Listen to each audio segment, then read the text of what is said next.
सबसे पहले मैं 3 इश्यूज हैं उनको टैग करना चाहता हूँ। पहला इशू ये है कि ये कहा गया कि जमान पार्क के अंदर 40 दहशतगर्द हैं, गिन भी लिए उन्होंने।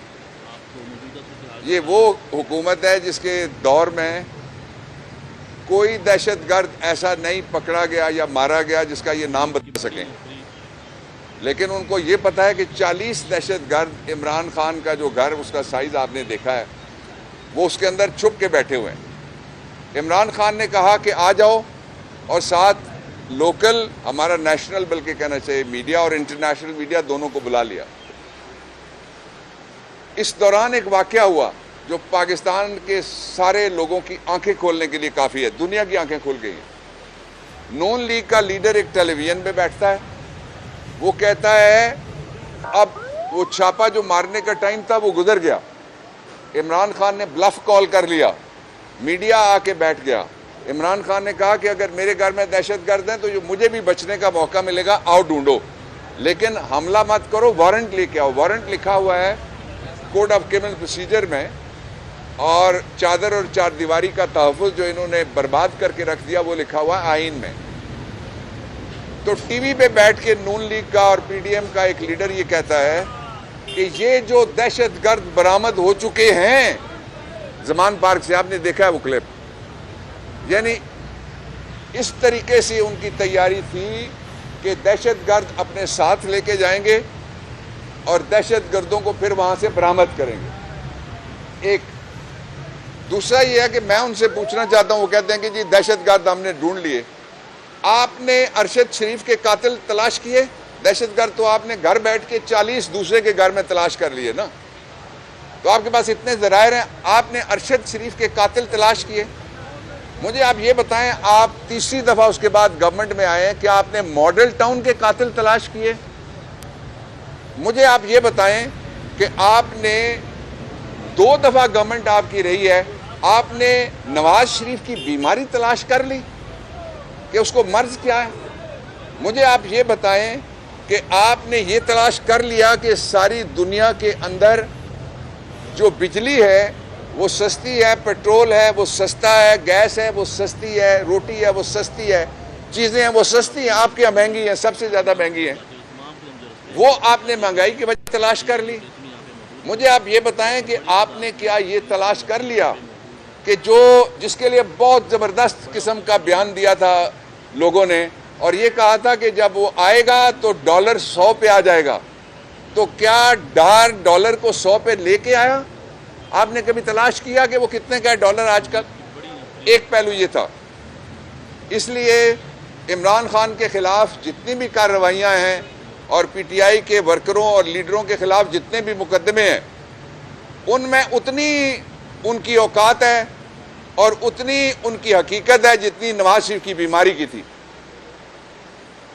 ये वो झूठ था नवाज शरीफ की बीमारी वाला, ये मुकदमों वाला भी झूठ है। इससे ना कोई डरेगा और ना कोई इमरान खान का साथ छोड़ेगा। कल एक सर्वे जो आया उसमें इस सारे जुल्म और काली रात के बावजूद 71% पाकिस्तान की आबादी ने यह कहा है कि अगला वोट हम इमरान खान को देंगे। दूसरा, मैं अब इसका पहलू आपके सामने रखना चाहता हूं।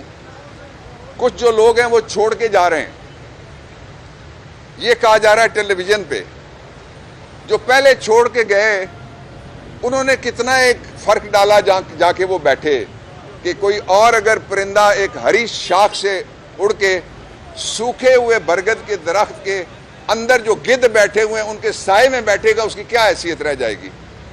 और जाने वाले किसी पे तबसरा नहीं करता, हमारे कुलीग रहे हैं। एक प्रिंसिपल मैंने आपके सामने बयान किया है। मैं दूसरी बात आपको ये बताना चाहता हूं कि जो जाएगा, टेस्टेड और ट्राइड पाकिस्तान की जो यूथ है, जिस तरह से मुराद शहीद को टिकट मिला था, जिस तरह से फरूख हबीब को टिकट मिला था, जिस तरह से अब उस्मान डार को टिकट मिला है, जिस तरह से सियालकोट के एक और जवान को जो लाहौर में रहता है उसको टिकट मिला है, जो यूथ है उसको टिकट मिलेंगे। नए चेहरे जो सामने आएंगे नई एनर्जी के साथ, वो नए हालात के लिए ज़्यादा फिट होंगे। इसलिए अगर किसी को गलतफहमी है कि पाकिस्तान तहरीक इंसाफ को तकसीम किया जा सकता है, मुख्तसर किया जा सकता है, -1 किया जा सकता है, दूर कर ले। तीसरी बात बहुत इंपॉर्टेंट है, ये कहा गया कि इमरान खान मुल्क छोड़ जाएंगे। ये कह कौन रहा है? जैली शेर कह रहा है, जो 2 दफा भागा है अपने कारकुन अकेले छोड़ के। उसको तो कारकुन रोकते हैं बाहर ना निकलो, वो बाहर निकलता है। वो असली मानों में अल्लाह के ऊपर तवक्कुल रखने वाला वो आदमी है।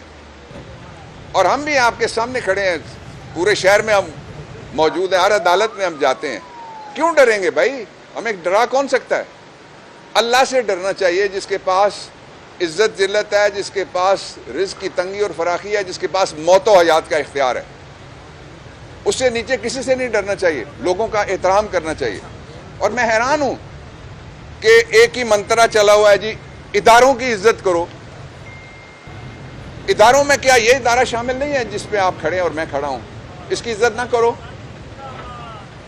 और फिर मैं इस तस्वर के खिलाफ हूं, कायदे आज़म ने यह कहा हुआ है, उन्होंने कहा कि इदारों की जिम्मेदारियां होती हैं इसलिए कि उनको तनख्वाह मिलती है, इज्जत लोगों की होती है जो तनख्वाह देते हैं। लोगों के आप कपड़े उतारें, लोगों को आप सड़कों पे घसीटें, लोगों के आप दरवाजे तोड़ें, और आप ये कहें कि आप बड़ी जमहूरी हुकूमत हैं। और फिर आखिरी जो मैं आपके सामने रखना चाहता हूं इशू, इसके ऊपर हम इसको चैलेंज करने लगे हैं, इसलिए कि जो 90 दिन के बाद जो हुकूमतें 90 दिन के बाद जो हुकूमतें अभी बैठी हुई हैं, वो आईन मुसलसल तोड़ रही हैं। और मुसलसल आईन तोड़ना मुसलसल संगीन गद्दारी है। ये मेरे लफ्ज नहीं, आईन के आर्टिकल 6 के लफ्ज हैं।